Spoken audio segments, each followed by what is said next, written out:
BTC নিৰ্বাচনৰ গৰম বতাহ বলিছে তামুলপুৰ জিলাৰ গোৰেশ্বৰত। বিজেপিয়ে বিটিসি নিৰ্বাচনৰ বাবে সাজু কৰিছে ন পৰিকল্পনা। বিটিসিৰ প্ৰতিটো সমষ্টিত বিৰোধীক ৰুধিবলৈ সাজু গেৰুৱা দল। বিটিসিৰ গোৰেশ্বৰৰ সমষ্টিত প্ৰমোদ বড়োই নিৰ্বাচন খেলাক লৈ সাংবাদিকে সোধা প্ৰশ্নৰ উত্তৰত তামুলপুৰ জিলা বিজেপিৰ সভাপতি ভিক্টৰ কুমাৰ দাসে কয়, প্ৰমোদ বড়োক আমি শ্ৰদ্ধা কৰোঁ। বিটিসিৰ গোৰেশ্বৰ সমষ্টিত বিজেপি দলৰ প্ৰাৰ্থী থাকিবই। আমি আমাৰ দলটোৰ কথা সদায় চিন্তা কৰিব লাগিব।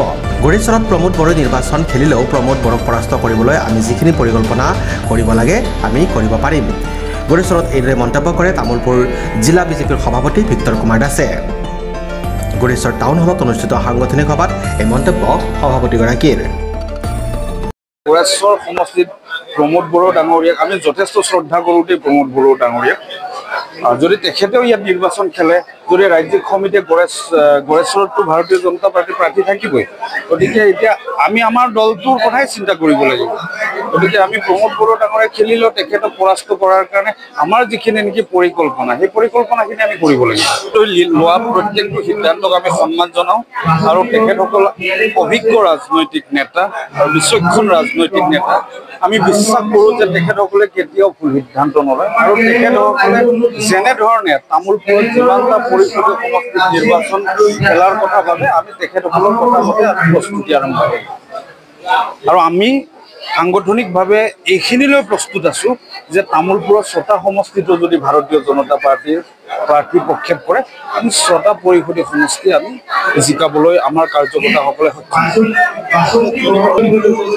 আজি জইনিং কাৰ্যসূচী এটা আছিলে, প্ৰায় 2 শতাধিক আমাৰ এই অঞ্চলৰ শ্ৰদ্ধাৰ ব্যক্তিয়ে বিভিন্ন ৰাজনৈতিক দলৰ পৰা আহি ভাৰতীয় জনতা পাৰ্টীত যোগদান কৰিছে আৰু বৰ্তমান ৰাজনৈতিক প্ৰেক্ষাপট এনেকুৱাই যে ভাৰতীয় জনতা পাৰ্টীত যোগদান নকৰিলে কৰিব ক'ত।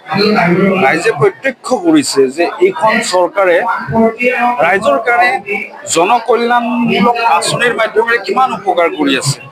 2-4টা কাম কৰিবলৈ বাকী আছে, আগন্তুক দিনত সেই কামবিলাকো হ'ব। গতিকে এইখন চৰকাৰ ৰাইজৰ চৰকাৰ, এই কথাটোৱে ৰাইজে স্পষ্টভাৱে উমান পাইছে আৰু বিশ্বাস কৰিছে।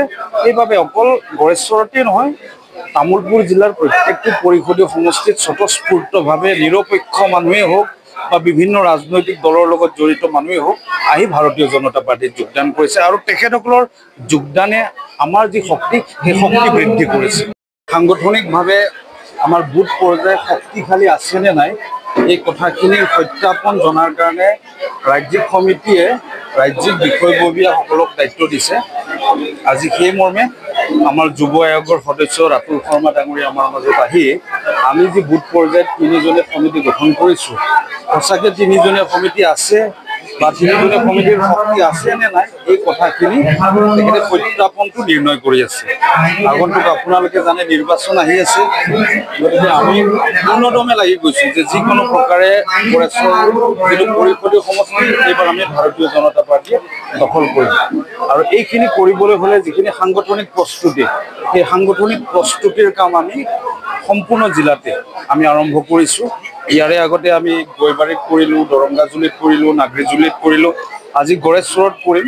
অহাকালি আমি শুক্লাই চেৰভান বাগানপাৰাত কৰি তামোলপুৰ জিলাত থকা 6টা পৰিষদীয় সমষ্টিৰ যি নেকি আমাৰ সংগঠনৰ যিটো নেকি একক বা সংগঠনৰ যিটো নেকি আমাৰ বুনিয়াদ, এই বুনিয়াদ শক্তিশালী কৰাৰ কাৰণে যিখিনি কৰাৰ প্ৰয়োজন সেইখিনি আগন্তুক সময়ত আমি কৰি গৈ থাকিম। সমষ্টিত মানে আমি শংকিত নহয়, মই সেই কথাটোৱে কৈছোঁ যে আমি ইয়াত শক্তিশালীতকৈ শক্তিশালী প্ৰাৰ্থীক পৰাভূত কৰিব পৰা শক্তি আমি আহৰণ কৰি ল'ব লাগিব। কেণ্ডিডেট বাকী ৰাজনৈতিক দলৰ যিজন কেণ্ডিডেটেই নাথাকক কিয়, আমাৰ লক্ষ্য হৈছে যে আমি ভাৰতীয় জনতা পাৰ্টীৰ সংগঠনৰ ভেটি ইমান সুদীৰ্ঘ কৰিব লাগিব, ইয়াত যিমান শক্তিশালী কেণ্ডিডেট নাহিলেও যাতে আমি সেই কেণ্ডিডেটজনক পৰাভূত কৰিব পাৰোঁ, সেই কথাটোহে মই কৈছোঁ। Text report, news express, Assam.